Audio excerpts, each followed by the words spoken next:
O little town of Bellingham, thy shineth the great outdoors and the multitudes of outdoor recreation opportunities.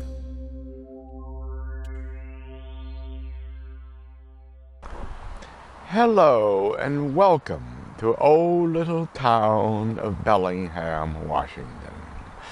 My name is Mark Allen, and we're going to be talking about the proposed relocation of the Whatcom County YMCA from downtown Bellingham to where I'm standing, which is in the Civic Athletic Complex here in Bellingham. And by the way, before I forget to mention it, more information as I learn it will be on an actively updated companion website, which is at bicyclebellingham.com, as you can see below. Now come on, you folks in the control room. There you are. Thank you very much. The move itself is pretty well deserved. The current home of the YMCA is a 100-year-old building in which several of its systems are beyond their useful life.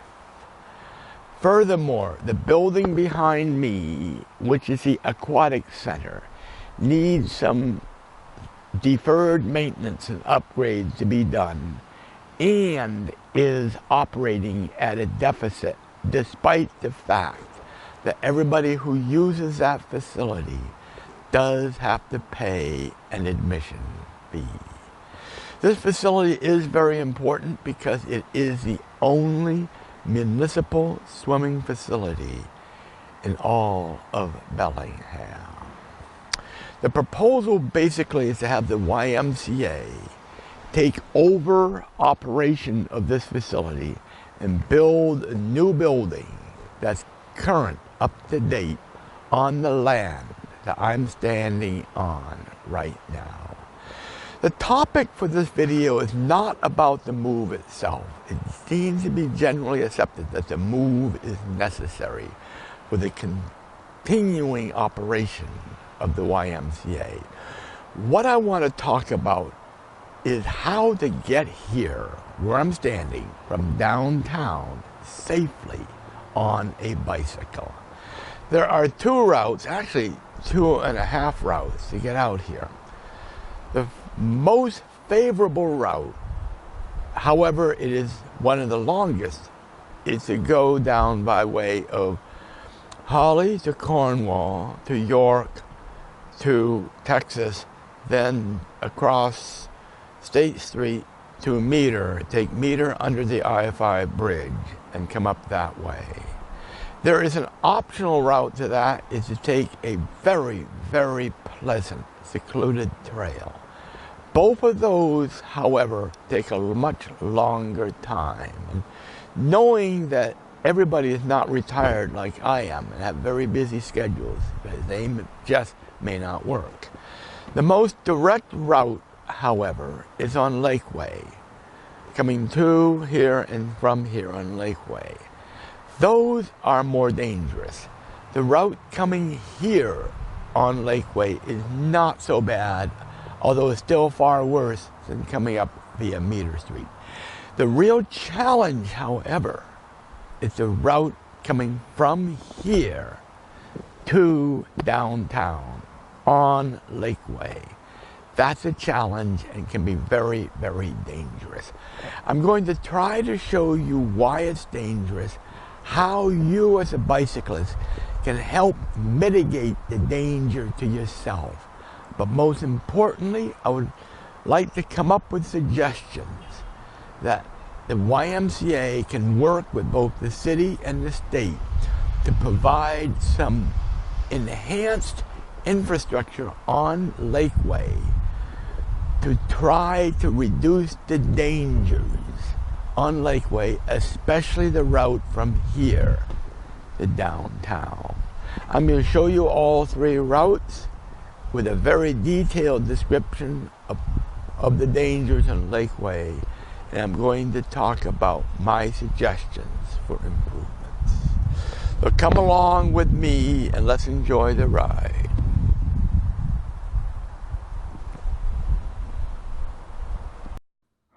Okay, let's get started. I'm leaving the building after a nice workout. I'm going to grab my bicycle. And by the way, here is the map we're going to use. We're going to take the green route first. That's the safe route. And then it splits into two routes later on. So we are now on State Street, walking on the sidewalk to Holly. Of course, you are required to dismount and walk your bicycles on the very busy sidewalks here in downtown. As soon as it's safe, we'll get going. We're going to go on Holly Street for 2 blocks to Cornwall Street. And we'll be taking a right on Cornwall. There are no bicycle lanes on Holly, so it's a good idea to stay in the middle of the lane. Now we just turn right on Cornwall. We're going to proceed to York Street. And on York Street, we're going to ride the sidewalk for one brief little block.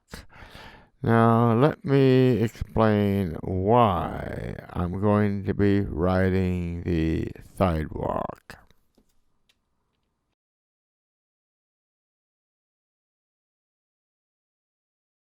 Well, I figured you'd be thinking about this. And should you really follow me and ride on the sidewalk? Well, you know, this may be a bit ambiguous for several reasons. First of all, the sidewalk to my left is the one that goes to Bellingham High School, and that's where all the students will be walking or riding. The sidewalks behind me are towards downtown Bellingham. The sidewalk that you and I want to ride on is the one to my right, just for 1 block down York Street to where the bicycle path continues. Now here's my thoughts. We're only going to be doing 1 block on this nice wide sidewalk here. And the last time that Bellingham actually gave somebody a ticket that I'm aware of for riding a bicycle on the sidewalk is when Jesus Christ and Mary Magdalene were riding a tandem on Holly Street to go to church on Easter morning. Nevertheless, if you have any qualms or fears, you're welcome to ride on the correct lane of York with a 1 block and then cross at the where the bicycle path continues. Yes, I know some of you are worried about what's going to happen when you meet my dear friend Uncle Peter. He, as you know, is the man who is frustrated with the cheap computer they use at the check-in desk at the pearly gates. He may have trouble checking you in as you ride the sidewalk. However, just tell him to do a Control-Alt-Delete reset several times on his computer, and you will probably have no problem getting inside. So, shall we continue on? Okay, we're now riding on that little 1 block section of sidewalk. You might be wondering why I'm using Cornwall instead of Railroad. Railroad does have a intimidating intersection where you have a stop sign, and the cross traffic does not have a stop sign. So I feel that this is less intimidating to new bicyclists. We're now on the bicycle path, which goes over a bridge over the Whatcom Creek. Up ahead here, as soon as we get in front of the food bank, we're going to do a 120-degree turn to the right and backtrack a little bit until we get to Kansas Street. On Kansas Street, we're going to ride to the Kansas State and Meter intersection. Here you see the sign saying right turn only, but I can always ride on the sidewalk, which is a multi-use path here. Note that I'm giving the disability mobility device a very wide berth to stay out of his way. We are now on Meter. Okay, we're going to use the wide sidewalk, which does have its own dedicated bridge. Traffic on Meter can get heavy, and by the way, this is a two-way bicycle path and sidewalk, which is easy riding. Now we're coming to a point where we make a decision. Do we want to continue on the surface streets or go on the trail? You can see the map once again. The dark green section of the map is the trail. The light green one is the streets. On the trail, you will be following the green dot on the map. On the street, you'll be following the blue dot on the map. On the street, the blue dot, note carefully that as soon as I get out from under the bridge, I have to merge over to the left turn lane. We will be turning left onto Fraser Street. Both of the routes will be meeting at the intersection of Fraser and Puget Street. As you notice, the route on the trail is about twice as long as the route using the surface streets. However, it is, in my opinion, far more pleasant. But mind you, I'm retired and I can afford the extra time. For those of you who don't have the time, you can use the streets. We're going to be meeting on Puget Street. Now, before we proceed on up to the Civic Center, let's backtrack and look at the portion of the return trip. You can see there is a nice sidewalk on the inbound side of Roeder, so I can afford to be polite and let drivers pass. Now continuing our way, I'll be not showing the map since this is a fairly easy route. However, this is all uphill. Here in the bicycling world, we call this a character building hill. Now, just up ahead, you can begin to see the Civic Stadium and the Civic Field campus. We're not going to go into the stadium entrance. We're going to go uphill some more until we get to this turn to the right in front of that building.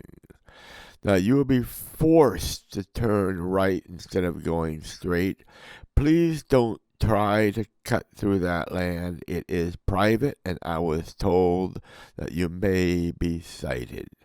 So go back onto the drive when you can right here, and you'll find yourself getting very close to and now entering the Field. Well, we made it. Welcome to the Civic Field after a nice, delightful ride out here using the longer but far safer route. Because returning to downtown doing the safe route is fairly quick and easy. In the interest of time, I'm going to forego showing my return trip to downtown.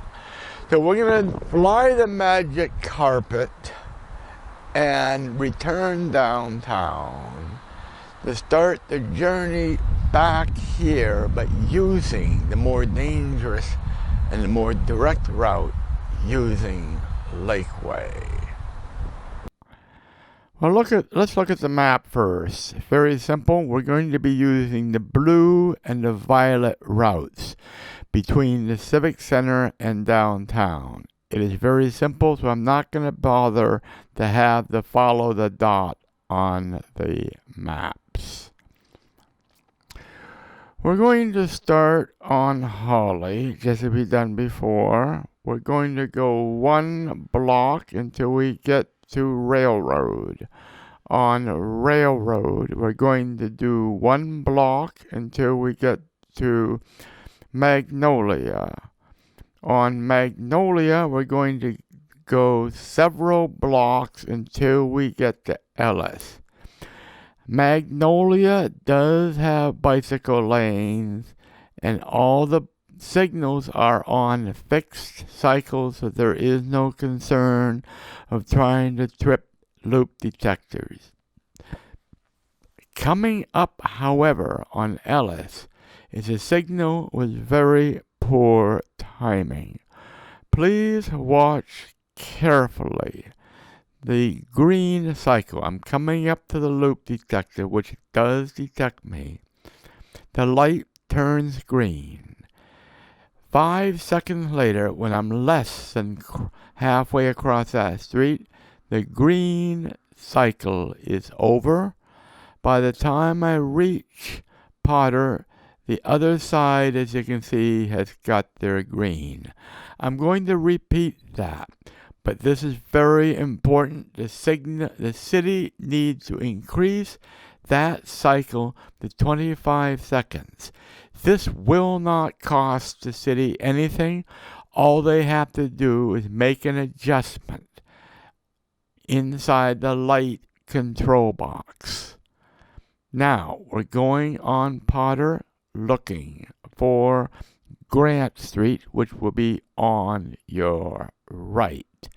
This is residential. It is light traffic. See that tall house on the right? That's where you'll be turning right onto Grant Street. And yes, there are bicycle sharrows on Grant. Grant does intersect with Lakeway at this nicely designed bicycle and pedestrian safe intersection. When you press the button that actuates a pedestrian signal and a signal that flashes that you are not to turn right if you are in a vehicle. Since this intersection is blocked for vehicles, it is safe to turn left when you get across it and head east on Lakeway. Please note, the lanes on Lakeway are narrow. You need to take the lane, which, yes, it is legal. You ride toward the center of the lane and force the drivers to use the adjacent lane if they want to pass you. Note the sidewalk under the bridge is very, very narrow. It is a good idea for the city to consider installing no right on red signs at all of these intersections here on Lakeway. The privilege of free rights has been abused here. Now we're coming up to a signalized crosswalk at the entrance to the Civic Sportsplex. As soon as I cross this, I am now on the campus of the Sportsplex. You make this simple crossing on a fairly lightly used street, and here we are. Well, welcome back. We made it out here from downtown using Lakeway, and it looked like I survived. I figure when I cross the veil, enter heaven, a new incarnation, or wherever it may be, I somehow don't think that the other side of the veil will have a building like this. But that is the topic of an intensely long philosophical discussion that we'll have to have in another video. Sorry about that. Now, we're going to journey back downtown using Lakeway. When it's safe, let's pull out, go westbound on Lakeway, but remembering to take the lane. The next intersection we're coming to will be Lincoln Street, where there is a right turn only lane. Don't go there. You need to stay where we are right now. There's a better shot of it to wait behind the blue car and not the white one. Again, this is Lincoln Street. Proceeding along to King Street, I want to demonstrate how I would like to be polite and wait for drivers behind me to pass. Something like this. Now, proceeding to King Street, this is a dangerous intersection because of this free right that you see right there. That yield sign is ignored by most drivers. They do need to install a dedicated signal with a no right on red sign here. Here's a better view of the island and an opportunity to use a crosswalk. Now, after King Street, we're going to proceed under that bridge, but note again, the lanes are narrow, the sidewalk is narrow. The next intersection is the I-5 southbound off-ramp going west on Lakeway.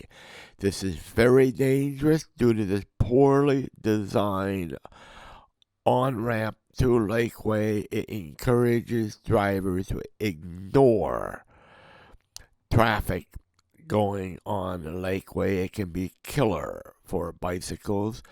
That dedicated signal is ignored. Here's a suggestion to redesign this intersection. Cut off the free right, force the cars to wait for that light. Now let's proceed on downtown. I'd like to point out you can retrace the Grant and Potter route, which is coming up right here. Let's continue on Lakeway to show you the Lakeway and Potter intersection, which is right here. You need to occupy the lane here. We have parked cars, and you need to stay at least one door's length away from parked cars. Otherwise, you could be doored. We're coming up to the co-op right now, and just ahead you can see the YMCA building. So welcome to downtown.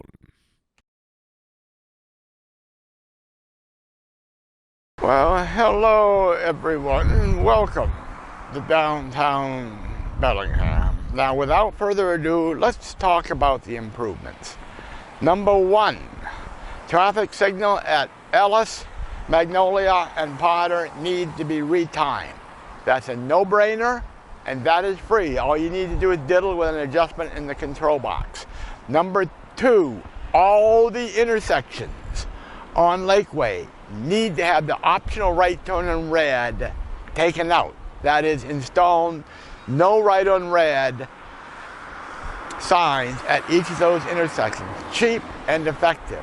Also, very important, we need enforcement of all traffic rules in town, especially along the Lakeway corridor. I have seen many drivers breaking the most obvious traffic rules. So a good, strong enforcement effort needs to be done on Lakeway, and besides, that will be a great revenue generator for the city. Another change, to reconfigure the intersection of the I-5 off-ramp and Lakeway westbound, as I showed you on the graphic, to force cars to wait at the light. Another one, install a traffic signal where you have the free right that's separated by the island and the yield sign. That needs a traffic signal and appropriate enforcement. The next suggestion is a bicycle and pedestrian tunnel or maybe overpass, so you can go over I-5 or under I-5 at Gladstone. A tunnel may be better because Gladstone's below the grade of I-5. However, I am fully cognizant to the fact that a bicycle and pedestrian overpass, although it may be steep, will be cheaper. And whatever they do there will be far cheaper than what would have to be done to widen Lakeway itself. Changing the configuration of the Lakeway I-5 interchange, the bridge, would cost probably tens, if not hundreds of millions of dollars. So that's off the table. Now, the last suggestion I want to make is a bit complicated, so I'm going to defer right now to what's called a screencast. You will be seeing the screen of my computer as I explain this. However, I got bad news for you identity theft thieves out there. No, you will not see my personal financial information on my computers, so you're not going to rob my bank account and my 401k account and my IRA. Sorry. So, I'm going to press this magic button, and here we go. Here we go. Ready for the screencast. Welcome to the screencast. Here is Lakeway that we just rode, and here is the Lakeway and I-5 interchange. The whole object here is to make that area where I-5 is bicycle only via advanced signaling. Here are the current signals that are installed right now, bracketing the I-5 interchange. The area between those signals could be made bicycles only via advanced signaling. We have a separate bicycle and pedestrian signal and vehicle signals. In the blue zones, you can install bicycle lanes, as you do not have to widen the bridge. You just take commercial property by eminent domain. That's a no-brainer. So that way, you can have bicycle lanes up to that little critical area. Signalize that to have it bicycles only, say for 20 seconds or so every 10 minutes. Therefore, bicycles can pass free through there with no problem.